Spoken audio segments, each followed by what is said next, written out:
Welcome to my YouTube channel. நம்ம இந்த வீடியோவில் என்ன பார்க்குறதுக்கு முன்னாடி நம்ம சேனல் பேன் ஆஃப் கிரிக்கெட் அதை நீங்கள் சப்ஸ்கிரைப் பண்ணிட்டு அந்த பெல் ஐக்கானை கிளிக் பண்ணிக்கோங்க. அப்போனா தான் மேலும் மேலும் போகிற வீடியோ உங்களுக்கு வந்துகிட்டே இருக்கும்.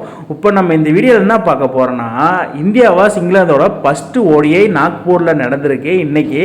அதை பற்றி தான் பார்க்க போகிறோம். ஃபஸ்ட்டு ஓடிஐ அதில் எப்போவுமே இங்கிலாந்து கம்பேக் பண்ணுவோம். ஒரு டெஸ்ட் சீரீஸ் ஆகட்டும், T20 ஆகட்டும், ஓடிஐ ஆகட்டும், ஃபஸ்ட்டு இங்கிலாந்து தான் வின் பண்ணுவாங்க. ஆனால் இதில் ஒரு மாற்றம் நடந்திருக்கு. அது என்னன்னு பார்க்கல. டாஸை வின் பண்ண இங்கிலாந்து கேப்டன் பட்லரு, நாங்கள் பேட்டிங் ஃபஸ்ட்டு ஆடுறோம்ப்பா நாக்பூரில், நாங்கள் ஒரு பவர்ஃபுல் டார்கெட்டை கிரியேட் பண்ணுறோம் அப்படின்னு சொல்லிட்டு ஃபஸ்ட் இன்னிங்ஸை ஸ்டார்ட் பண்ணலாம் அப்படிங்கிற போது ஸ்குவாடில் நம்ம விராட் கோலி இல்லை. இது விராட் கோலி இல்லையா, அதாவது சேசிங் ரன் மிஷின் இல்லாமல் ஒரு சேஸ் எப்படி பண்ணுறது அப்படின்னு சொல்லி யோசிக்கும்போது ரோஹித் சர்மா சரி டிபியூட்டை நம்ம ஜெய்ஸ்வாலை இறக்கி விடலாம், அவனாவது ஏதோ பண்ணுவான் அப்படின்னு சொல்லி ரோஹித் சர்மாவோட பெரிய நம்பிக்கை. இடையில நம்ம ஹர்ஷித் ராணாவை ஓடியை டிபியூட் பண்ணி விட்டாங்க. அப்போ 2 டிபியூட்டு. அப்போ என்ன தான் பண்ணுறது, ஜெயிச்சே ஆகணுமே. சரி அசால்ட்டாக இங்கிலாந்து வின் பண்ணிடுவாங்க அப்படின்னு.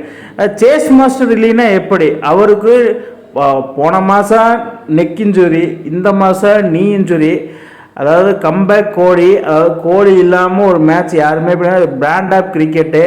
கண்டிப்பாக நெக்ஸ்ட் மேட்சஸில் அவர் ப்ளே பண்ணுவார். கொஞ்சம் ரெக்கவரி ஆகிட்டாருன்னு நினைக்கிறேன். பார்க்கலாம், பொறுத்து பண்ண. நம்ம ஃபஸ்ட் இன்னிங்ஸை ஸ்டார்ட் பண்ண நம்ம இங்கிலாந்து ஓப்பனர்ஸு சால்ட்டும் டங்கட் 2 பேரும் காட்டடி கம்மாரடி.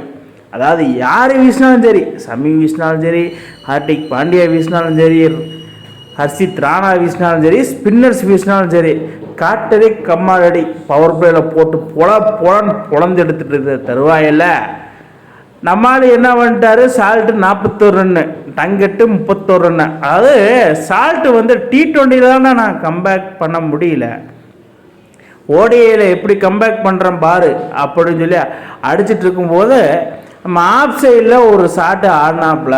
ஆடும்போது நம்ம சிரேசையர் பின்னாடியே துரத்திட்டு போய் 4 லைனில் தட்டி விட்டு, இரா சால்ட்டை நீ அடிக்கிறியாளா, இரா உன்னை நான் பார்த்துக்கிறேன் அப்படின்னு சொல்லி, அதாவது எதிர்பாராத விதமாக ஒரு பெரிய ஒரு நம்மளால் நினைக்க முடியாத ஒரு சம்பவம் இங்கே நடந்திருக்குது. கடகடன்னு ஓடி போய் சிராசையர் பாலை எடுத்து த்ரோ பண்ணிட்டாரு. யாருக்கு, நம்ம கேஎல் ராகுலுக்கு. கேஎல் ராகுல் என்ன பண்ணார், நடு பிச்சில் நின்றுட்டு இருந்தார். பில் சால்ட்டு வச்சு ஒரு அடி டம்முன்னு ரன் அவுட்டு சால்ட்டு. நான் பாட்டுக்கு 2 போதும் தான்டா சொன்னேன் டங்கட்டு. என்னை வா வா வா வான்னு கூப்பிட்டு இப்போ சென்ட்ரு பிச்சில் நிற்க வச்சு நான் ரன் அவுட் பண்ணி விட்டியாடா, இது நியாயமா அப்படின்னு சொல்லி டங்கட்டும் அவுட் ஆகிட்டாப்ல பின்னாடி. அதுக்கப்புறம் நம்ம பொறுமையாக விளாண்ட இங்கிலாந்து கேப்டன் பட்லரு 50 ரன்னு அடிச்சிட்டாப்புல. சும்மாவா சொல்லுவாங்க, பட்லர் இந்தியன் டீம்னாலே வச்சு செய்யின்னு செய்வான். இதில் ஓடிஐ வேறு, கேப்டன் வேறு, எப்படியாவது அடித்தே ஆகணும். ஆல்ரெடி ஓப்பனர்ஸ் வேறு அவுட் ஆகி தொலைஞ்சிட்டானுங்க. நம்பிக்கையாக இருந்த ரூட்டும் அவுட்டு. சரி ஓகே, நம்மளாவது அடிப்போம் அப்படின்னு ஒரு 50 அவரும் அவுட்டு. பின்னாடி ஜேக்கப் பத்தால் நல்லா ஆடிட்டுருப்பார் அப்படின்னு சொல்லும்போது அவரும் ஒரு 50.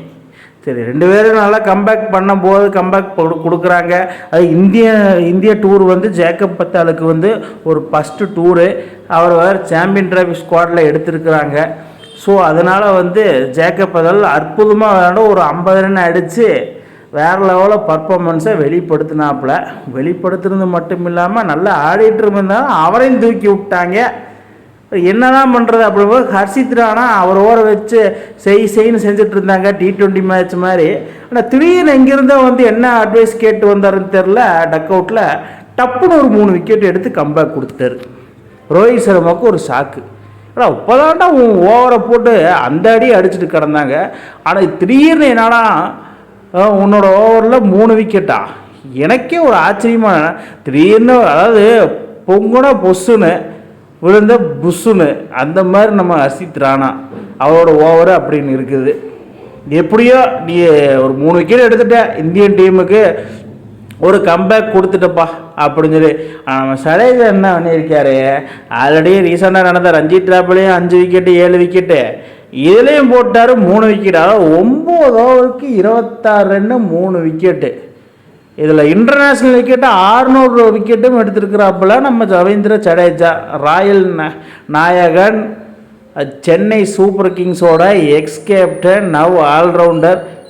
வேறு லெவலில் 600 விக்கெட் எடுக்கிறதெல்லாம் ஒரு ஆல்ரவுண்டர் சின்ன காரியம் இல்லை. அந்த காலம் சகிப் உல் ஹசன், சனத் ஜெயசூர்யா இந்த மாதிரி பிளேயர் தான் எடுத்திருக்காங்க. இப்போ அந்த லிஸ்ட்டில் நம்ம ராயல் நாயகன் நம்ம ரவீந்திர ஜடேஜாவும் இன்க்ளூடட். அவர் 3 விக்கெட் எடுத்தது மூலிமா என்ன டார்கெட் வந்திருக்க போகுது? கம்மியான டார்கெட் தான் வந்திருக்க போகுது. அப்படின்னு சொல்லி 248 ரன்களை மட்டும்தான் அடிச்சிருந்தாங்க. 248 ரன்னில் அடிச்சதில் ஜடேஜா ஒரு 3 விக்கெட்டு, ராணா ஒரு 3 விக்கெட்டு, பட்லர் மட்டும் இங்கிலாந்து கேப்டனாக ஒரு 52 ரன்னு. 248 ரன்னு. ஆனால் 249 ரன்னு டார்கெட்டு. இதெல்லாம் ஒரு சேசிங்க அப்படின்னு சொல்லி. ஏன்னா நம்ம இந்தியன் டீமாக நம்ப முடியாது, எப்படியும் 10 ரன்னுக்கு 3 விக்கெட்டு போயிடும் அப்படின்னு நம்ம இந்தியன் ஃபேன்ஸ் எல்லாமே நினச்சிட்டு போய். இதில் சேஸ் மாஸ்டர் விராட் கோலி வேறு இல்லை. எப்படி தான் இந்த 249 ரன்னை வந்து நம்ம சேஸ் பண்ணுறது 300 பாலுக்கு அப்படின்னு சொல்லி பொறுத்திருந்து பார்த்தா ஆரம்பத்திலேயே ரோஹித் ஜெய்ஸ்வால் கவட்டை கொடுத்துட்டாங்க. கொடுத்து நம்ம சுப்மன் கில்லு, ஐயோ விராட் கோலி பொசிஷன் ஆச்சு நம்பர் 3, நம்மளை வேற இறக்கி விட்டாங்க. அவர் மைண்ட் வாய்ஸ் என்ன சொல்லுதுன்னா, 2 மட்டும் சேஸ் பண்ணால் போனால் நம்மளை செய்யுன்னு செஞ்சு ஜெய்ஸ்வாலுக்கு உள்ளே தூக்கி போட்டுருவாங்க, நம்மளை வெளியே உட்கார வச்சுருவாங்க. இப்போத்தான் நம்ம வைஸ் கேப்டன் ஆனோம், எப்படியாவது அடிச்சிருண்டா கபாலி, எப்படியாவது ஆடிடும்டா கபிலா அப்படின்னு சொல்லி என்னென்னமோ மந்திரம் மோதி உள்ளே இறங்கி நிதானமாட்ட ஆட்டத்தை வெளிப்படுத்திட்டு இருந்த தருவாயில் யாராவது கூட நின்று பார்ட்னர்ஷிப்பு கொடுங்கடா அப்படின்னு சொல்லி நினச்சிட்டே இருந்தாப்புல சுப்மன் கில்லு. அதுக்கப்புறம் யார், ரோஹித்தும் போயாச்சு, ஜெய்ஸ்வாலும் போயாச்சு. பின்னாடி யார், நம்ம ஆள் ஸ்ரேயஸ் ஐயர். ரொம்ப நாளாக பேட்டே தொடாமல் இருந்த ஸ்ரேயஸ் ஐயர் வந்து காட்டடி கம்மாரடி. அதாவது இங்கிலாந்து பவுலர்ஸ் வந்து தம்பித்து போன தருணம். அதாவது நம்ம ஸ்ரேயஸ் ஐயருக்கு வந்து பார்த்தீங்கன்னா ஷார்ட் பால் பெரிய ஒரு ப்ராப்ளம். ஆனால் ஜப்ராஜர் போட்டு அதையவே குத்துன்னு குத்திக்கிட்டு இருந்தாப்புல. ஆனால் அதெல்லாம் பொருட்டை எடுத்துக்காமல் அவர் பால பலார் ஒரு அடி 6. அப்பர் கட்டு வேறு ஆடுறாப்புல. எனக்கே சாக்கு. அப்பர் கட்டில் ஒரு 6 கண்டினியூஸாக டபுள் 6 போக அவரோட 26 பாலுக்கே 27 பாலுக்கே வந்து 50 அடிச்சிட்டாப்புல. 50 அடித்தது மூலிமா 19 ODI 50 வேறு நம்ம ஸ்ரேயஸ் ஐயருக்கு. இது சரியான கம்பேக்கு. ஷார்ட் பாலை வச்சு செய்கிறதெல்லாம் ஸ்ரேயஸ் ஐயரோட வாழ்க்கையில் பெரிய சம்பவம் நினைக்கிறேன். அதுக்கு நல்லா ப்ராக்டிஸ் பண்ணிட்டு வந்திருக்காரு. இவரோட ஃபார்மு நம்ம ஐசிசி சாம்பியன் ட்ராஃபிக்கு பெரிய ஒரு இம்பார்ட்டன்ட். ஆனால் இந்த ஃபார்மெல்லாம் வேறு லெவலில் ஃபார்மை வச்சு செய்யன்னு சொன்னால் அவரை அவுட் ஆகி தூக்கிட்டாங்க. சரி சுப்மன் கில், நான் தனியாக ஒருத்தன் போராடிட்டு இருக்கிறேன்டா. அப்புறம் நம்ம என்ன கம்பீர் மாமா என்ன பண்ணிட்டார், லெஃப்ட் ரைட் காம்பினேஷன் தான் நம்மளுக்கு முக்கியம், யாரை இறக்கலாம் அப்படின்னு சொல்லி பார்க்கும்போது ஜடேஜா இறக்கலாமா, வேண்டாம். நம்ம அக்ஷர் பட்டேல் வேர்ல்டு கப்பில் அடிச்சிருக்கிறாப்பில், ஃபைனலில் ஒரு நெர்வஸே இல்லாத பிளேயரு. ஸோ அதனால் நம்ம என்ன பண்ணுறோன்னா, நம்ம அக்ஷர் பட்டேலை இறக்கி விடுங்க அப்படின்னு சொல்லி இறக்கி. இவங்க 2 பேர் என்ன பண்ணிட்டாங்கன்னா, மாப்பிள்ள நீ அடி நான் அடி இங்கிலாந்து போலர்ஸை புரட்டி போட்டாங்க. பவுலர்ஸ் எண்டில் பவுலர்ஸ் லைன் பவுண்ட்ரியாக போகுது. இங்கிலாந்து பவுலர்ஸுக்கு என்ன பண்ணுறதுனே தெரில. பட்லரு டே எப்படியாவது ஒரு விக்கெட்டாவது எறா அப்படின்னு சொல்ல, மாப்பிள்ள எப்படி போட்டாலும் அடிக்கிறான்டா, ஒருத்தர் அடித்தா பரவாயில்ல, 2 பேரும் சேர்ந்து அடிக்கிறானுங்களா, இரட்டை பிரதர்ஸ் மாதிரி வச்சு செய்ன்னு செஞ்சுட்டு இருக்கிறானுங்க.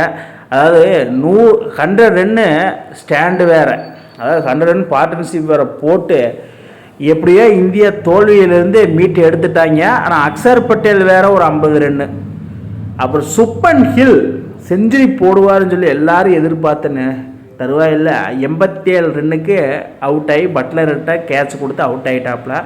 பின்னாடி வந்து நம்ம ஜடேஜாவும் ஹார்திக் பாண்டியாவும் என்ன தானே ஃபீல்டு செட்டு எல்லாத்தையும் கூப்பிட்டு உள்ளே நிறுத்தி வச்சுட்டாப்புல சர்க்கிள்குள்ளே.